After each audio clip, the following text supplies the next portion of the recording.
박 대통령과 그 측근 세력은 국민으로부터 탄핵을 당했다.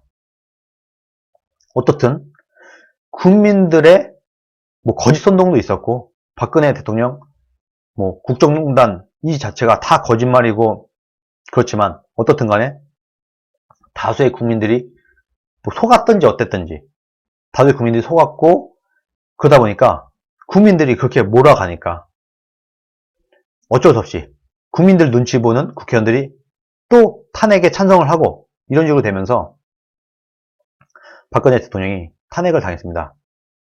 이것을 저는 정치적으로 박 대통령과 그 측근들이 국민으로부터 탄핵을 당했다라고 저는 규정을 하는 겁니다. 자, 새누리당 박근혜 탄핵을 당했어요. 팩트죠. 탄핵을 당했어. 그럼 그 이후에 그럼 자유한국당은 어떻게 해야 되느냐? 이 탄핵을 극복하고 다시 정권을 찾기 위해서는 어떻게 되느냐? 둘 중에 하나를 해야 된다. 첫 번째, 만약에 탄핵이 잘못되었다고 생각을 하고 이 탄핵이 잘못된 것으로 승부를 보려고 하면은 탄핵이 잘못되었다, 이 탄핵은 부당한 탄핵이다 라는 것을 슬로건으로 내걸고 투쟁을 해야 되는 겁니다. 이 탄핵의 부당함으로 다시 정권을 찾아오기 위한 이런 투쟁을 해야 되는 거예요. 그러면서 이렇게 얘기를 하는 거죠. 박근혜 대통령과 우리는 그래서 잘했다. 그러므로 다시 박근혜 세력, 그때 당시에 권력을 쥐고 있던 친박 세력들, 박근혜 이런 사람들에게 다시 권력을 달라. 우리가 다시 권력을 잡아야 되겠어. 왜? 우리는 거짓말로, 거짓 선동으로 부당하게 국민들로부터 버려졌으므로 다시 국민들에게 호소를 하는 겁니다. 국민 여러분, 저희는요 억울하게 탄핵을 당했어요. 부당하게 탄핵을 당했어요.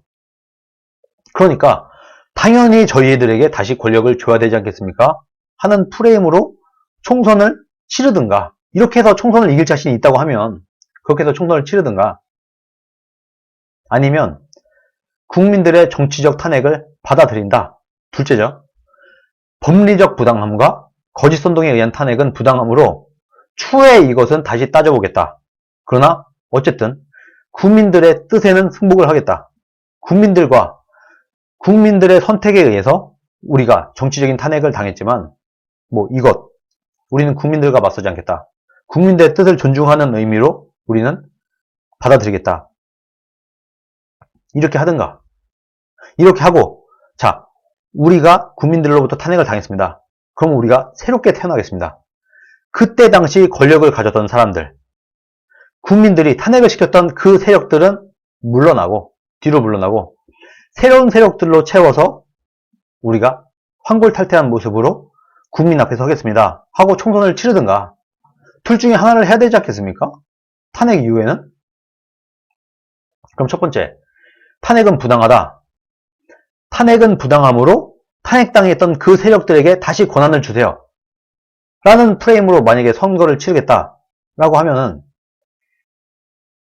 박근혜 정부 때 힘을 가졌던 사람들이 다시 올라와도 당위성이 있는 것이고, 이들이 친박 세력들, 친박근혜 세력들, 그리고 박근혜 정부 때 힘을 가졌던 이 사람들이 개혁 대상이 아니게 되는 겁니다. 이 사람들은 복권이 돼야 되는 대상이지 개혁 대상이 아니에요. 개혁 대상은 오히려 박근혜를 반대했던 사람들이 개혁의 대상이 되는 겁니다. 논리적으로 그렇잖아요. 그런데 만약에 반대로 탄핵을 수용한다, 이런 입장으로 가게 된다고 하면요, 거꾸로 박근혜 정부 때 힘을 가졌던 그 사람들이 개혁의 대상이 되는 겁니다. 정반대라는 거예요. 이들이 개혁의 주체가 되는 것은 말이 안 된다. 만약에 국민들이 탄핵을 한 것을 우리가 인정을 한다, 수용을 하겠다라고 한 상태라면은 친박근혜 세력, 박근혜 대통령 때, 박근혜 정권 때 힘을 가졌던 사람들이 개혁의 주도자가 돼서는 말이 안 된다. 그 사람들이 물러나는 것이 상식이다. 만약에 탄핵 반대를 기치로 내걸고 총선을 치르겠다라고 자유한국당이 정한다고 하면은 친박들이 주도권을 쥐고 총선을 뛰어드는 것이 맞는 것이고, 만약에 우리는 탄핵을 인정하겠다. 법적 탄핵은 부당하지만 정치적 탄핵은 우리가 국민들이 원하는 것이었으므로 인정하겠다라고 간다고 하면 반대로 친박들이 물러나고 박근혜 대통령 세력이 아니었던 사람들이 전면에 나서서 개혁을 감행을 하고 새로 바뀐 얼굴로 박근혜 정권 때 권력을 잡지 않았던 사람들이 당의 중심이 돼서 총선을 치르는 것이 맞다. 당연하지 않습니까? 그런데 지금 자유한국당 어떻게 하고 있나요? 박근혜 정부 때 힘을 가졌던 사람들이 전면에 나섰어요.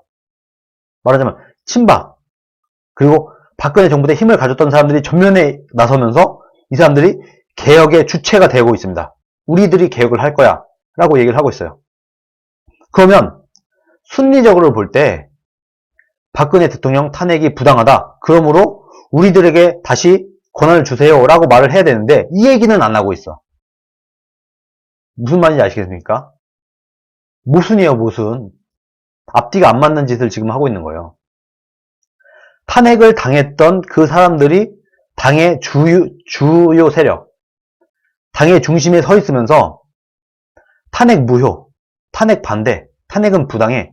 이 기치를 내걸진 못하고 있다. 왜? 왜 못하고 있죠? 지금, 아니, 우리 공화당 이런 사람들은 탄핵 반대라도 열심히 외치고 있죠. 그나마 비겁하지는 않는 겁니다. 근데 지금 자유한국당은 탄핵 당했던 세력들, 박근혜 대통령 정부 때 힘을 크게 갖고 있었던 이 사람들이 주도하고 있는데, 당을 주도하고 있는데, 이 사람들이 탄핵 반대에 대한 얘기도 못하고 있어요. 우리는 탄핵을 억울하게 당한 거니까 우리에게 다시 힘을 주세요 라는 말을 못하고 있어. 만약에 총선에 들어가서 누가 됐든 반대 후보자가 예를 들어 자유한국당에서 공천을 받은 사람이 있을 것이고 민주당에도 공천을 받은 사람이 있는데 이 둘이 TV 토론하거나 뭔가 토론을 할 때 탄핵에 대해서 당신은 어떤 입장입니까? 라고 물어봐요. 민주당에 있는 사람이 그 총선에 나간 그 국회의원 후보가 누구라도 민주당 누구라도 자유한국당 누구라도 이렇게 질문을 한다. 이때 당당하게 탄핵은 부당합니다. 탄핵은 잘못됐어요. 억지 탄핵, 사기 탄핵입니다. 우리 당은 이 억지 탄핵을 인정할 수 없습니다. 이렇게 당당하게 주장할 수 있을 사람이 있을까요? 총선 TV 토론에서? 얼버무릴걸요? 최소한 얼버무릴걸요? 아니면 그래도 아니면 지나간 얘기다 이런 식으로 하든가. 적어도 당당하게 그때 당시 힘을 가졌던 우리에게 다시 권력을 주십시오. 이렇게 말할 수 있는 사람들은 제가 볼 때 거의 없습니다. 다 알고 있어요. 본인들도 다 알고 있고 본인들도 모순인 걸 알고 있어요. 그런데 말을 못하고 있다. 이상한 거예요 지금. 탄핵 주도 세력들이 탄핵 당했던 세력들이 지금 자유한국당의 주류가 되어 있는데 이 사람들이 던진 멘트는 뭔가 모순돼 있다. 국민들도 좀 이상하게 느낀다 지금. 국민들이 볼 때도 이거 이상하다. 애매합니다. 애매해요. 그러니까 이것에 대한 입장 표명을 지금 못하고 있는 겁니다. 역풍 맞을까봐. 황교안 당대표도 이분도 나름대로 머리가 좋은 사람 아니겠습니까? 딱 생각해보니까 황교안이 생각하기에는 야 이렇게 해도 욕먹을 것 같고 왜냐하면 본인 입장이 그래요. 황교안 당대표 자체가 탄핵 총리이므로 이 둘 중에 어느 한쪽을 택하기도 어려운 상태에 있는 겁니다. 그러다 보니까 최선의 방법은 황교안이 욕을 안 먹을 최선의 방법은 세모다. 이것도 아니고 저것도 아니다. 그러니까 그쪽으로 갈 수밖에 없다. 그러면 TV 토론 하건 뭘 하건 할 때 국민들이 볼 때 야 말도 제대로 못해. 딱 부러지게 말도 제대로 못해. 그런 사람에게 표를 줄 수 있겠습니까? TV 토론만 본다고 하면? 지금 그렇게 가고 있다. 지금 총선이 이런 식으로 치러지게 되고 있다. 지금 그런 방향으로 지금 가고 있다. 본인들이 원하든 원하지 않든. 그리고 이 내용을 민주당에 있는 사람들도 아주 잘 알고 있다. 그런 질문들이 계속 쏟아질 겁니다. 총선 때마다 그런 얘기를 할 거예요. 그때 자유한국당은 뭐라고 대답을 할 것인가? 예를 들어서 자유당에 있는 국회의원들 중에 절반은 우리는 탄핵에 찬성합니다. 수용하겠습니다. 라고 얘기를 하고, 절반은 우리는 탄핵을 부당하다고 생각합니다. 라고 대답을 한다고 해보세요. 총선에 다 갔을 때, 총선 중에 어떻게 되겠습니까? 이 당이 개판되지 않겠습니까? 개판? 총선 중에 당이 개판되는 거예요. 그럼 어떻게 되느냐? 한 목소리를 내야 될 거 아니겠습니까? 한 목소리를. 그럼 지금부터 이것을 정해야 되는 겁니다. 이건지 저건지. 이것도 제대로 못 정하고 무슨 국민들에게 통치권을 달라고 할 수 있겠습니까? 표를 달라고 할 수 있겠습니까? 이도 저도 선택도 못하고, 나의 생각은 이렇습니다 라고 명확히 말도 못하는데 제 생각을 말을 못하고 국민들의 질문을 이리저리 피해 나가. 그런데 표는 달래. 황당하지 않습니까? 황당하지 않습니까? 이런 식으로 애매한 스탠스를 보이는 당에 표를 찍어줄 국민들이 과연 얼마나 되겠는가. 정말 심각한 문제인데, 지금 이것을 지적하는 유튜버들이 있는지 모르겠어요. 번외로 둘 중에 하나를 하는 것이 맞지만, 지금 황교안 체제의 자유당에서 둘 중에 하나를 하는 것이 맞지만, 차선책으로 세 번째 방법도 있긴 합니다. 일단 문제는 안 낸다. 반문연대 이런 걸로 해서 반문연대로 사람들이 모두 모여서 힘을 합친다. 일단 탄핵에 대한 얘기는 나중에, 일단 뭉쳐. 그런데 이 방법은 치명적인 문제가 있습니다. 그래서 결국 어떤 세력이 권력을 가져야 되는가? 그리고 국민들이 볼 때는 그럼 너네는 그럼 총선에서 누구를 찍으란 거야? 라는 얘기가 남게 됩니다. 이것을 어떻게 잘 예술적으로 하나로 모을지 걱정이 되는 부분인 겁니다. 이 부분이. 말하자면 일단 반문연대로 뭉쳤어. 근데 선거는 치러야 돼. 그리고 이 사람들도 후보를 내고 뭐하고 해야 될 거 아니에요.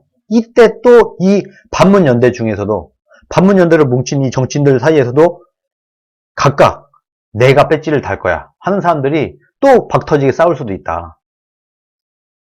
반문연대로 기껏 뭉친 다음에 이 안에서 또 권력투쟁이 있겠죠. 그러면서 또 이 연대가 깨지면 어떡하지? 이 연대가 깨지지 않으려면 유일한 방법이 하나가 있습니다. 누구나 승복할 수밖에 없는 공천룰을 정해야 된다. 그리고 이 절차에 따라서 공천이 진행이 되면 그나마 내용이 없을 것이다. 시끄럽지 않게 될 가능성이 조금이라도 있다. 물론 제가 볼 때는요, 반문연대로 뭉치고 나서도 시끄러울 겁니다. 분명히 그럴 거예요. 안 그럴 수가 없어요. 공천권은 정해져 있고 공천을 받고 싶어 하는 사람들은 훨씬 많아요. 그러다 보니까 당연히 공천을 못 받은 사람들은 불만을 갖게 될 것이고, 이 사람들은 뭔가 분열의 목소리를 낼 수밖에 없다. 어떤 상태든지 간에 이것을 압도할 만한 뭔가를 만들어내지 못한다고 하면은 무슨 연대고 뭐고 다 의미가 없다. 그나마 유일한 방법은, 시끄럽지 않을 수 있는 유일한 방법은 정말 누구나 인정할 수 있는 공천룰을 정해서 그대로 공천을 진행을 하는 것 외엔 없다. 자, 이렇게 저는 세 가지 정도의 방법이 있지 않나 생각을 합니다. 첫 번째, 탄핵의 부당함을 기치로 들고 싸운다. 두 번째, 그러면은 만약에 탄핵의 부당함을 기치로 들고 싸우면 지금 하는 대로 가면 돼요. 지금 어차피 탄핵 당한 세력들이 지금 자유당의 주도 세력이 되어 있으니까 지금 이대로 그냥 가면 됩니다. 근데 지금 그렇게 하지 못하고 있다. 왜? 이게 국민들에게 안 먹힐 걸 알고 있거든요. 이 사람들도. 두 번째, 탄핵을 수용을 한다. 탄핵을 수용을 하면은 탄핵을 당했던 사람들이 통렬한 반성을 해서 개혁을 하거나 아니면 이 사람들이 뒤로 빠져야 되는 겁니다. 굉장히 모순적이에요. 지금 자유당으로서는 굉장히 하기 거의 불가능에 가까운 그런 포지션인데, 어쨌든 이런 방법이 있다. 그러면 지금 당 지도부, 지금 자유당을 주도하고 있는 사람들은 힘을 내려놓을 수밖에 없는 구조입니다. 논리상으로도 그래요. 그렇게 한 다음에 새로운 사람들로 대대적인 물갈이를 한 다음에 새 판을 짜서 국민들에게 내놓는다. 이게 두 번째. 세 번째, 이 둘 중에 하나를 해야 되지만 세 번째도 있긴 있다. 반문연대를 뭉쳐서 어떻든 이 반문연대의 방향 자체가 우파적으로 가게끔 모양을 만든 다음에 뭐 약간 좌파적인 냄새가 나는 사람들까지도 일단은 포함을 시켜. 반문연대니까. 그렇게 해놓은 다음에 이 방향성은 기본적으로 우익적이어야 된다. 그런 모양을 만들어야 우파 국민들이 믿고 지지를 할 수 있다. 이런 상태를 만들고 정말 깔끔한 싸움이 없는 공천 룰을 만들고 공천 진행을 해야 된다. 요 세 가지 중에 여러분들은 어떻게 할 때, 첫 번째, 두 번째, 세 번째 안 중에 어떤 안으로 했을 때 가장 국민들 다수의 선택을 받을 수 있겠는가? 어떻게 생각하시나요?